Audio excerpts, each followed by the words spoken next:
할렐루야. 내 영혼아 여호와를 찬양하라. 나의 생전에 여호와를 찬양하며 나의 평생에 내 하나님을 찬송하리로다. 은혜가 풍성하신 하나님 아버지, 지난 한 주간도 우리를 보호하여 주시고 인도하여 주셨다가 하나님의 말씀 안에 또 우리가 나아가게 하시니 감사를 드립니다. 오늘도 예배를 통하여 성령 하나님이여 우리의 심령을 주관하여 주시고 오직 하나님께만 영광 되어질 수 있게 인도하여 주시옵소서. 감사를 드리옵고 예수님의 이름으로 기원하옵나이다. 아멘.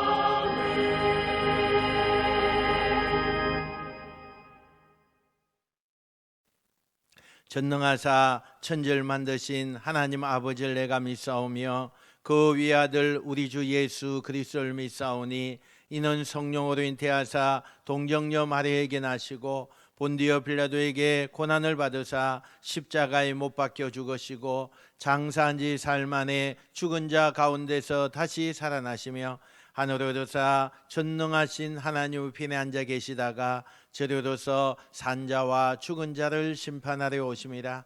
성령을 믿사오며 거룩한 공예와 성도가 서로 교통하는 것과 죄를 사하여 주시는 것과 몸이 다시 사는 것과 영원히 사는 것을 믿사옵나이다. 아멘.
하나님의 말씀 누가복음 18장 14절 말씀 한 절만 보겠습니다. 누가복음 18장 14절 말씀입니다. 제가 봉독해 올립니다. 내가 너희에게 이르노니 이에 저 바리새인이 아니고 이 사람이 어렵다 하심을 받고 그의 집으로 내려갔느니라. 무릇 자기를 높이는 자는 낮아지고 자기를 낮추는 자는 높아지리라 하시니라. 아멘. 기도하겠습니다. 하나님 아버지, 은혜와 사랑을 감사합니다. 거룩한 주일 하나님 앞에 나와 참 찬양과 경배를 올리며 하나님을 영화롭게 할 수 있는 이 시간을 주신 것 또한 감사를 드립니다.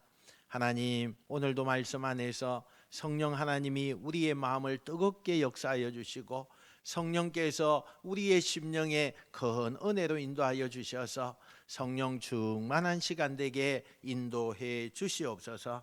감사를 드리옵고 예수님의 이름으로 기도하옵나이다. 아멘. 할렐루야. 하나님께서 또 우리 성도들 가운데, 성도들 기업 가운데, 또 가정 가운데 하나님의 큰 은혜가 넘치시길 축원합니다. 이렇게 한 50명 이하 이렇게 예배를 드리고 있지만 또 우리가 1부, 2부로 예배를 드리고 또 가정에서 또 온라인으로 이렇게 예배를 드립니다. 하나님께서 어디에 있든지 큰 은혜 받고 또 능력 받고 하나님의 그 축복의 열매가 맺히는 여러분 되시길 축원합니다. 오늘 말씀도 비유입니다. 비유예요. 예수님께서 설명을 위해서 예를 드셨다는 거죠. 어느 성전에 두 사람이 성전에 기도하러 올라왔습니다. 그런데 한 사람은 누구보다도 경건 생활을 잘 했던 그 당시에 바리새인, 경건의 대명사였던 바리새인이었고, 또 한 사람은 그 당시에 온갖 죄를 다 지어서 모든 죄인의 대명사 세리가 기도하러 올라갔어요. 이 바리새인은 경건한 사람답게 어떻게 기도를 하느냐?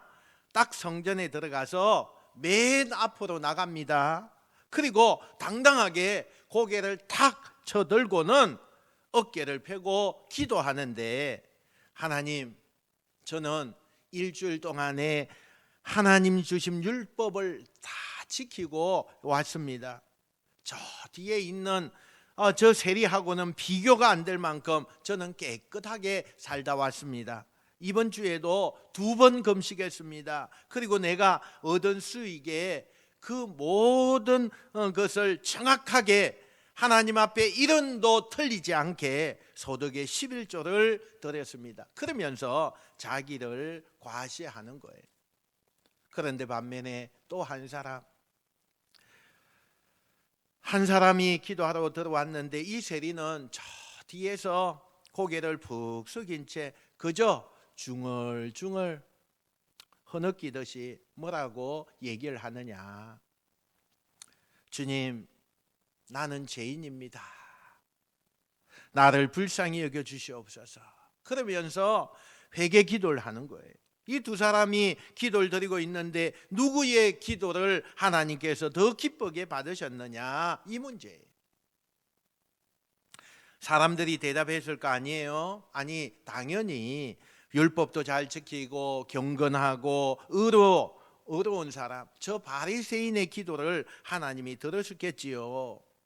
그런데 예수님께서는 아니다, 고개를 저으면서 14절 상반절에 이렇게 얘기를 하죠. 내가 너희에게 이르노니 이에 저 바리새인이 아니고 이 사람이 어렵다 하심을 받고 그의 집으로 내려갔느니라, 이렇게 이야기를 했어요. 모든 사람의 예상을 깨고 열심히 경건하게 금식하고 11조하고 죄 안 지은 그 바리새인의 기도를 안 받고 하나님께서 누구의 기도를 받으셨다고요? 죄 많이 짓고 그래서 열등하고 사람들이 쓰레기라고 손가락질하는 세리의 기도를 하나님이 받으셨다는 거예요. 여러분 이상하지 않습니까? 하나님이 왜 율법을 잘 지키는 그런 바리새인의 기도가 아닌 죄를 지어서 너무나 부끄러운 세리의 기도를 들어주신 걸까? 그 이유가 14절 후반절에 나와요. 무릇 자기를 높이는 자는 낮아지고 자기를 낮추는 자는 높아지리라 하시니라. 앞에서 말한 이 바리새인은 굉장히 경건 생활을 열심히 했어요. 요즘 말하면 종교 생활 또 신앙 생활을 열심히 했다는 그런 얘기예요. 그런데 그가 그렇게 열심히 한 그 이유가 뭐냐? 무엇 때문에 이렇게 열심히 그 신앙 생활을 했느냐? 그게 바로 하나님과 더 가까워지기 위한 열심이 아니라 사람들에게 보이고 싶어서, 다른 사람들보다 월등하고 내가 월등하다 이것을 보여주고 싶어서, 그래서 이 사람이 경건 생활을 열심히 했다는 거예요. 이 바리새인의 기도를 한번 들어보세요. 11절에 이렇게 얘기하죠. 하나님이요, 이제 하나님을 불러요. 그러면서 뭐라고 기도하느냐? 나는 토색하지 않았습니다. 나는 불의하지 않았습니다. 나는 간음하지 않았습니다. 나는 저 사람들하고 다릅니다. 뭐라고 기도해요? 내가 저 사람들하고 같지 않음을 감사합니다. 이렇게 기도했어요. 자세히 보세요. 21절 내용을 보면 바리새인의 기도의 주어가요, 다 나예요. 나는 뭐뭐 해서, 나는 뭐뭐 해요, 나는 뭐뭐 했어요. 주어가 다 나예요. 그 기도가 굉장히 길고 화려하고 아주 멋있어요. 은혜스러워요. 그런데 그 기도의 내용을 들어보면 주어가 계속 나예요, 나. 그런데 반면에 세리의 기도는 짧고 아주 초라하고 그렇게 세련되지 않는 기도예요. 그런데 이 사람의 기도는 주어가 내가 아니고 하나님이에요. 하나님, 저는 죄인입니다. 하나님, 저를 긍휼히 여겨 주시옵소서. 하나님, 저를 불쌍히 여겨 주시고 하나님, 저를 용납하여 주시옵소서. 기도의 내용이 완전히 달라요. 그러니까 바리새인은 기도를 길게 하고 금식 기도도 하고 열심히, 굉장히 열심히 하는데 그 기도와 그 열심히 신앙생활에 하나님은 관심이 없어요. 오직 자기의 의를 드러내기 위해서 그곳에만 관심을 가졌다는 거예요. 여러분, 굉장히 이게 사실 어려운 문제지요. 어려운 문제예요. 기도를 우리 열심히 해야 돼요. 예배 생활 우리 열심히 해야 돼요. 교회 생활 우리 열심히 해야 돼요. 그런데 그 열심이 누구를 위한 열심이냐? 이 방향이 잘못되면 그 열심이 하나님 앞에 아무것도 아니라는 거예요. 어쩌면 우리 가운데 많은 사람들이 나는 그동안 정말 몇십 년 동안 신앙생활을 누구보다도 열심히 해서, 나는 우리 부모님 때부터 내가 예수님을 믿었기 때문에 모태신앙이고, 나는 오랜 세월 동안에 신앙생활에서 나는 적어도 다른 사람에 비하면 하나님 앞에 이런 점수를 받을 수 있어 하고 말하는 그런 생각을 갖는 여러분들, 그 여러분들이 그 함정에 빠질 수 있다는 거예요. 그 열심이 나쁜 게 아니라 혹시 그 열심 속에 하나님이 주어가 아닌, 하나님이 중심이 아닌 내가 주어가 되어 있고 내가 중심이 되어 있고 나를 자랑하려고 하는 그런 열심에 내가 빠져 있지 않나, 이 말이에요. 아까 14절에 예수님이 뭐라 그러셨어요? 무릇 자기를 높이는 자는 낮아질 것이요, 자기를 낮추는 자는 높아지게 될 것이다.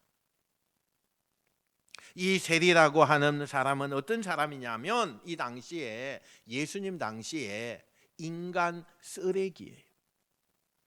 하여튼 사람은요 한 번 타락하면 그 다음에 죄를 짓는 것은 너무 쉽게 죄를 짓게 돼요. 사람이 한 번 타락하고 한 번 죄를 지으면 그 다음에 짓는 죄는 너무나 쉽게 죄를 짓고 있다는 거예요. 죄는 크고 작으냐의 문제가 아니에요. 여러분, 암 환자는 1기냐 5기냐 그게 아니라 그냥 환자예요. 모든 인간은 죄인이에요. 그런데 조금 더 큰 죄를 지었느냐 조금 작은 죄를 지었느냐이지 어떤 인간도 죄인 아닌 사람이 없잖아요. 다 죄인이에요, 우리가. 그런데 세리는 그 당시에 죄인의 대명사였어요.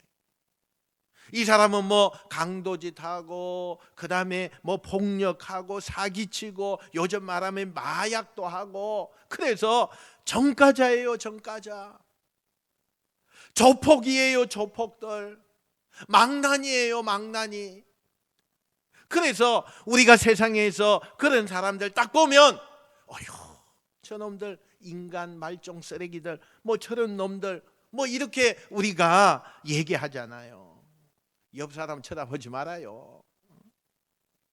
우리가 그런 인식을 갖는 사람들이 있잖아요. 아, 저놈들이 어떻게. 그런데 그런 사람들이 어느 날 문신을 딱 하고 우리가 아는 그 사람이 교회에 딱 와서 주여 이러면 여러분 어떻게 하시겠어요?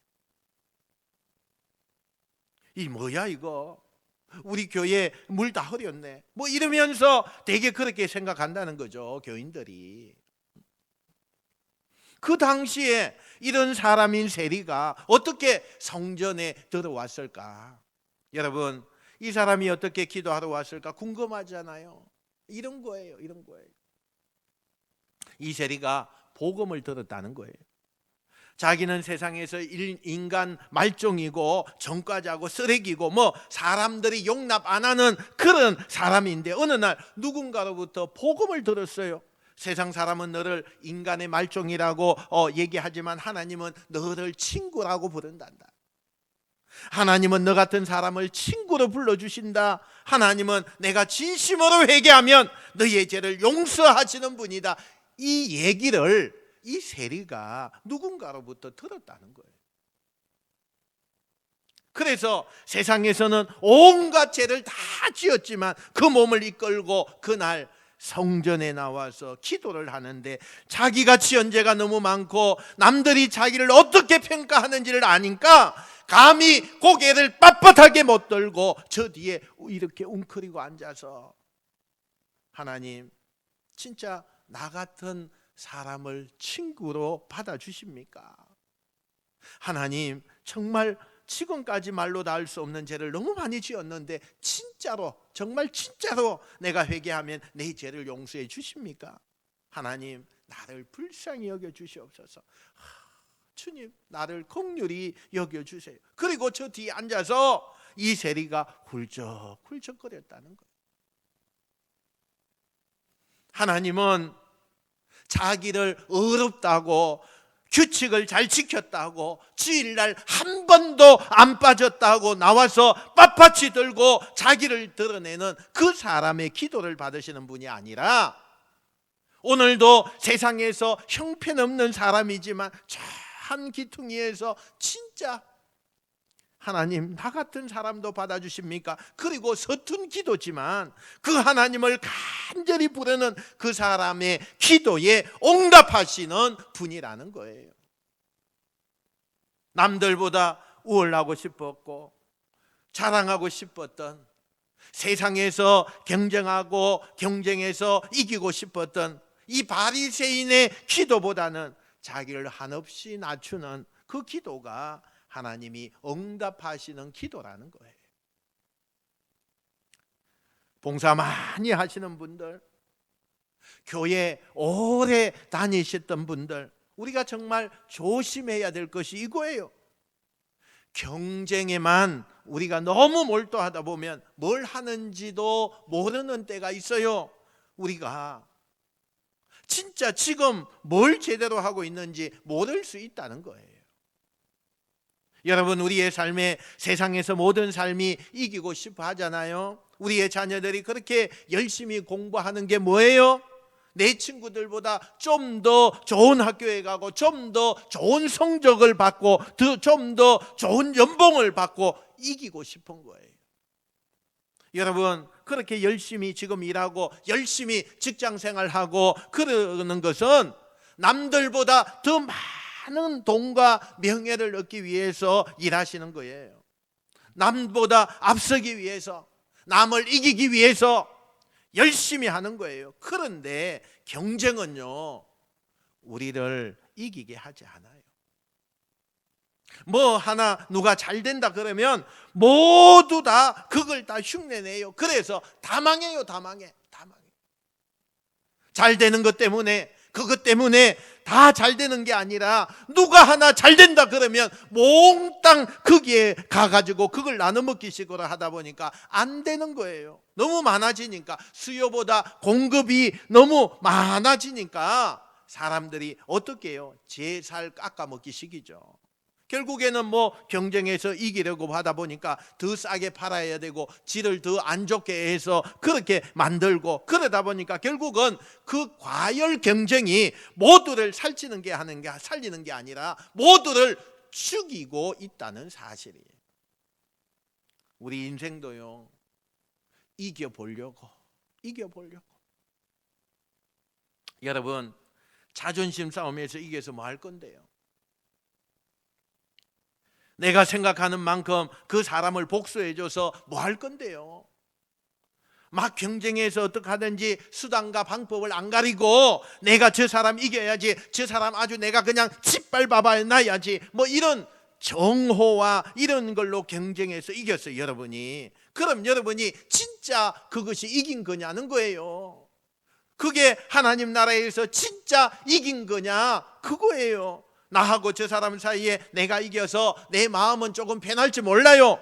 그렇지만 그 경쟁에서 이긴 삶을 하나님께서 정말 하늘나라에서도 너가 이겼구나, 너가 성자구나, 이렇게 말씀하시겠냐, 이 말이에요. 아니라는 거예요. 오히려 그런 마음이 들 때마다 부질없는 짓이지. 내가 저 사람을 이기고 복수해서 뭐해? 이런 마음 가지고 저 사람 잘못되는 거 내가 봐서 뭐해? 에이, 하나님 잊어버릴래요. 그리고 자기를 내려놓을 때 하나님은 그 마음으로는 그 사람의 기도를 들어주신다는 거예요. 어떻게 기도하는 게 좋은 거예요? 겸손하게. 경쟁하려고 하지 말고 겸손하게. 예수님이 너무 자기를 어렵게 생각하는 이 사람들에게 깨우쳐 주기 위해서 이 비유를 막 말씀하고 있는데, 이렇게 예수님이 이제 말씀을 하고 있는데 저쪽에서 웅성웅성 소리가 들리는 거예요. 막 이야기를 하고 계시는데 왜 그런가 이렇게 봤더니 15절이에요. 이렇게 돼요. 사람들이 예수께서 만져주심을 바라고 자기 어린 아이를 데리고 오매 제자들이 보고 꾸짖건을 이렇게 했어요. 무슨 얘기냐? 예수님께서 이제 그런 비유를 말씀하고 계시는데 저쪽에서 제자들하고 아기를 안고 온 부모들하고 실경이가 막 벌어졌어요. 내용인즉슨 아기를 안고 있는 그 부모들이 자기 그 아이를 예수님께서 좀 머리에다가 손을 얹어서 축복 그 기도를 받고 싶다는 거예요. 그래서 예수님께서 막 나아가려고 하니까 가로막는 거예요. 지금 예수님이 말씀 중인데, 집회 중인데, 예배 중인데 어딜 들어가려고 그랬느냐고, 애들이 여기 어떻게 들어가냐고 그러면서 애들을 가로막는 거예요. 그래서 좀 들어가게 해 주십시오 그러면서 이 실랑이가 벌어지는 내용을 예수님께서 딱 보고 계시는 거죠. 여러분, 제자들이 뭘 잘못했죠? 공적으로 말하면 제자들이 뭘 잘못했어요? 잘못한 게 없어요. 자기들의 그 공적인 책임을 다한 거예요. 지금 예수님이 집회를 하고 계신데, 말씀을 전하고 계신데, 그 집회 장소에 애들이 들어와서 떠들고 장난치고 하면 집회를 망치는 거잖아요. 그러니까 제자들은 당연히 예수님 곁에서 예수님 집회하는데 부족함이 없게 해야 하니까 그것을 막았겠죠. 아이들이 떠들고 장난치고 그러면 안 되니까. 그래서 사람들 밀쳐내고 그것을 막 막았죠. 안 된다 뭐 이렇게 했잖아요. 그런데 예수님께서 그 장면을 보시고 제자들 보시면서 뭐라고 말씀하셨느냐, 이게 누가복음 내용은요 아주 간략하게 나오는데 똑같은 내용이 마가복음에도 나와요. 마가복음 10장 14절 상반절 우리 한번 볼까요? 예수께서 보시고 노하시어 이르시되, 이렇게 되어 있어요. 화를 내셨다는 거예요. 아니, 예수님을 위해서 열심히 일한 그 제자들에게 예수님께서 화를 내셨어요. 어린아이들이 내게 오는 것을 용납해라, 금하지 말라. 여기서 저는 제자들도 너무나 억울했다고 생각을 해요. 자기들은요 열심히 예수님을 위해서 지금 이 공동체를 위해서 희생한 건데 예수님께서 자기들을 꾸짖으셨어요. 그것도 좋은 말로 할 수 있잖아요. 예수님이 조금 다혈질 있나 봐요. 뭐 혈액형이 O형? 아니, 그 애들 내게 오게 해라, 이렇게 뭐 좋은 말씀으로도 하실 수 있는데 화를 내면서 또 그리고 제자들에게 붕괴해서, 아니 예수님이 왜 좋은 말씀으로 하실 수 있는데 제자들에게 화를 내면서 말씀하셨을까?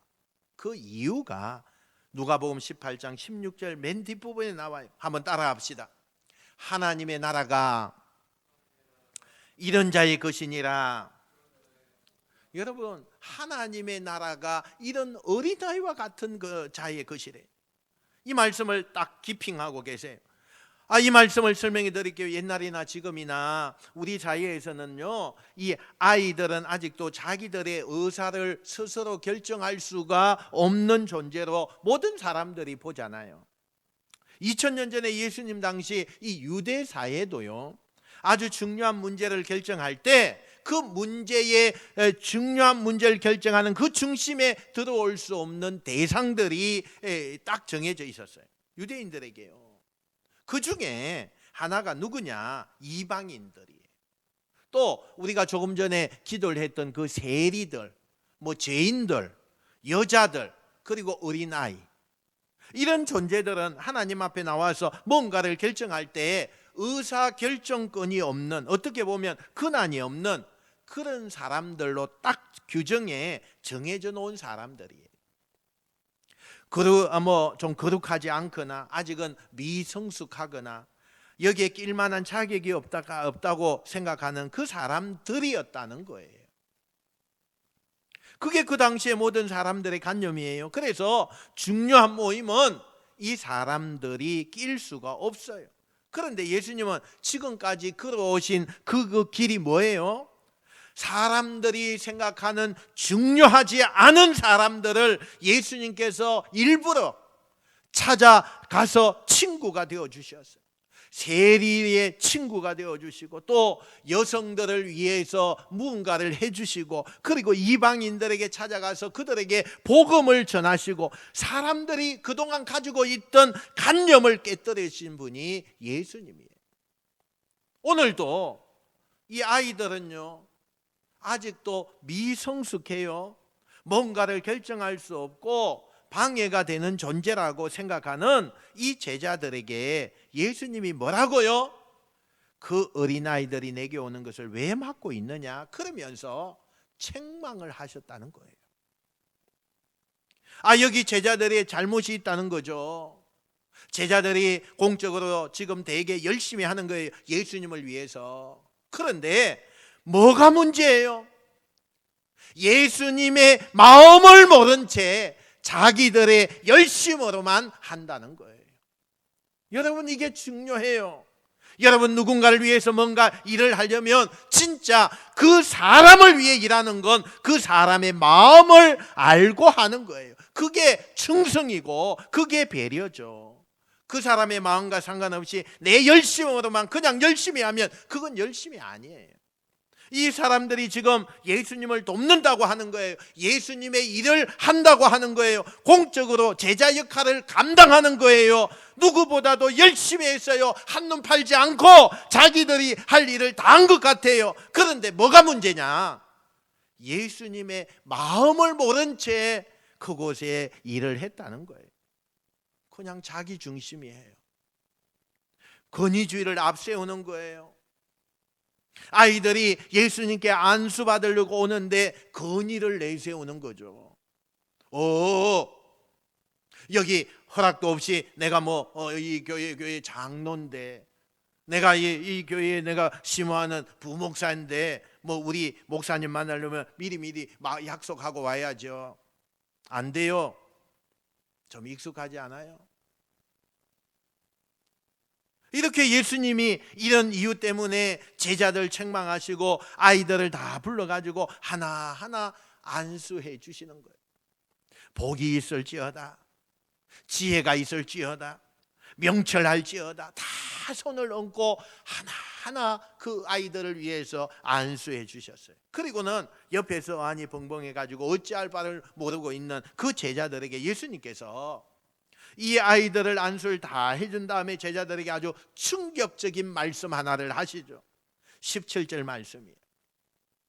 내가 진실로 너희에게 이르노니 누구든지 하나님의 나라를 어린 아이와 같이 받아들이지 않는 자는 결단코 거기 들어가지 못하리라 하시니라. 할렐루야. 중요한 얘기예요. 어린아이처럼, 이 아이들처럼 천국을 받아들이지 않으면 누구도 천국에 들어갈 수 없다 그랬어요. 여러분, 어린아이와 같이 이 말이 뭘 말하는 걸까요? 신학자들이 이 본문을 가지고 여러 가지 해석을 해요. 어린아이와 같이 이것을 뭘 말하는 걸까?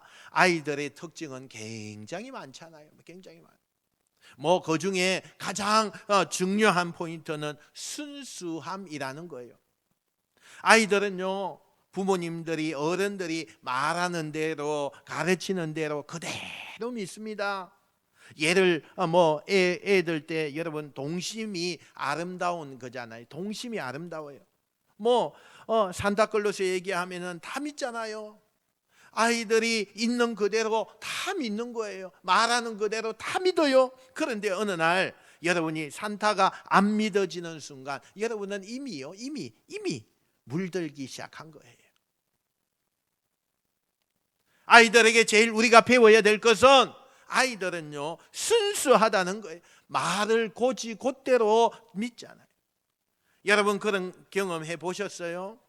여러분이 부모님이 어릴 때에 야 너 다리 밑에서 주워왔어 이렇게 얘기하면 진짜 울고 불고 심각하게 집을 나가야 되나, 내가 어머니 찾아야 되나 이런 고민을 하시는 분들, 그것이 뭐예요? 순수한 마음이죠. 순수한 마음. 남의 말을 그대로 잘 받아들일 줄 아는 거, 복잡하게 생각하지 않고 단순하게 생각하는 거, 이게 바로 어린 아이들이라는 거예요.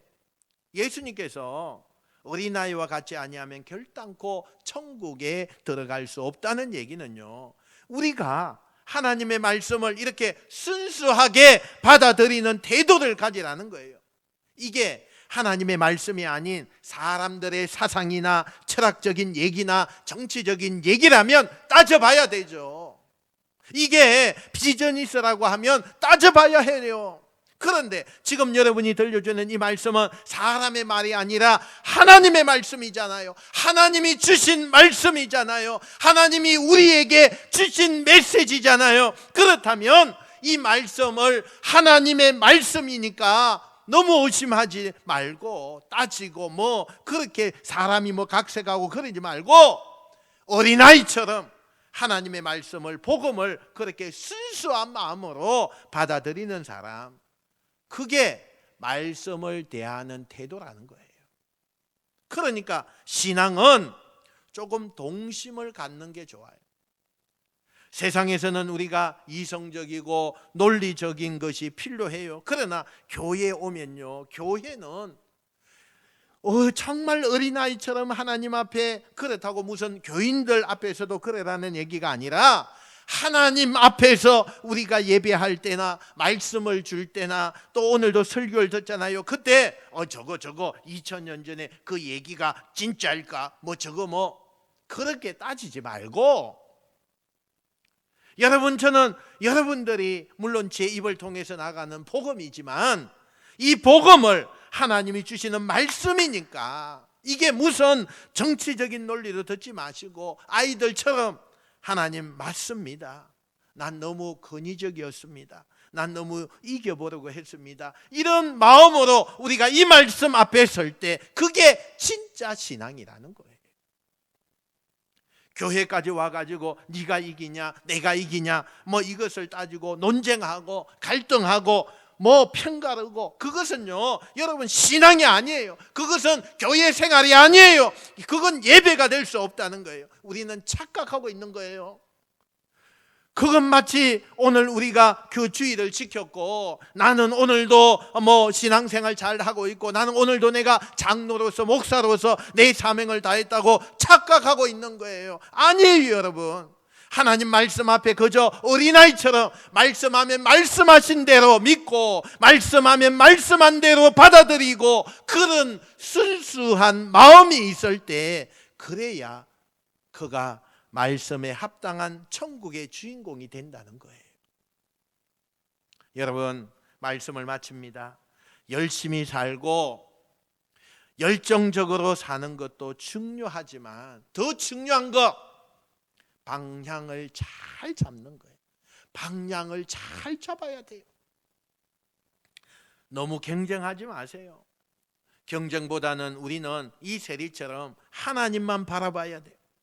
내가 어떻고 자기를 드러내고 자기를 자랑하는 권위적인 것보다 하나님 앞에는 그저 어린아이처럼 겸손히, 어린아이처럼 순수한 그런 신앙인이 되는 것, 이것이 우리의 믿음 생활하는 거고 교회 다니는 이유고 하나님의 백성이 되는 이유라는 거예요. 저 오늘 여러분들에게 참 부탁하고 싶은 것은 올바른 방향으로 이 신앙의 길을 걸어갈 수 있어야 돼요. 올바른 방향을 잘 보고 그곳을 향해서 걸어갈 수 있는, 예수님의 가르침을 실천하는 진정한 주의 제자들이 다 되시기를 주님의 이름으로 축원드립니다. 축원드립니다. 기도하겠습니다. 하나님 아버지, 은혜와 사랑을 감사합니다. 오늘도 우리가 내 것만 자랑하고 모든 것이 나 중심으로 되어 있는 그 삶에서 예수님 중심이 되게 하시고 하나님 중심이 되게 하시고, 우리가 어린아이처럼 말씀을 받을 때도 겸손히 오직 순수한 마음으로 하나님의 말씀을 잘 받아서 하나님, 우리가 정말 올바른 방향으로 신앙의 걸음을 잘 걸어갈 수 있도록 인도해 주시옵소서. 감사를 드리옵고 예수님의 이름으로 기도하옵나이다. 아멘.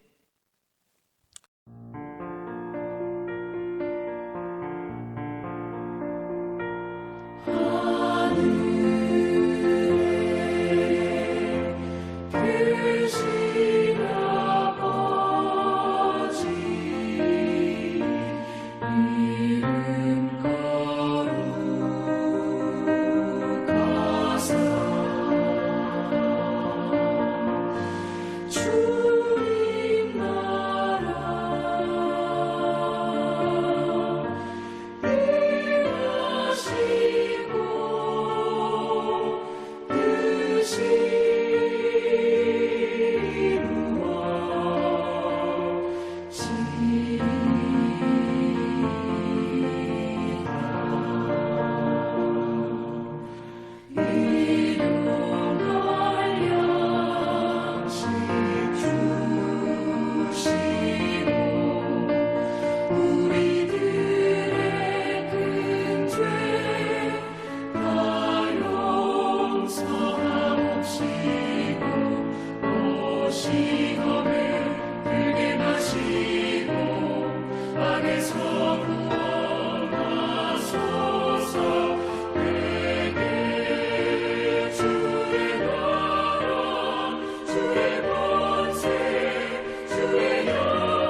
지금은 우리 주 예수 그리스도의 은혜와 하나님 아버지의 만극하신 사랑하심과 성령님의 감화 감동 충만하심의 역사가 올바른 방향으로 신앙의 걸음을 걸어가며 예수님의 가르침을 실천하는 주의 제자가 되기로 다짐하는 모든 성도들 머리 위에와 저들의 가정과 직장과 우리 교회 위에 영원토록 함께 있을지어다. 아멘.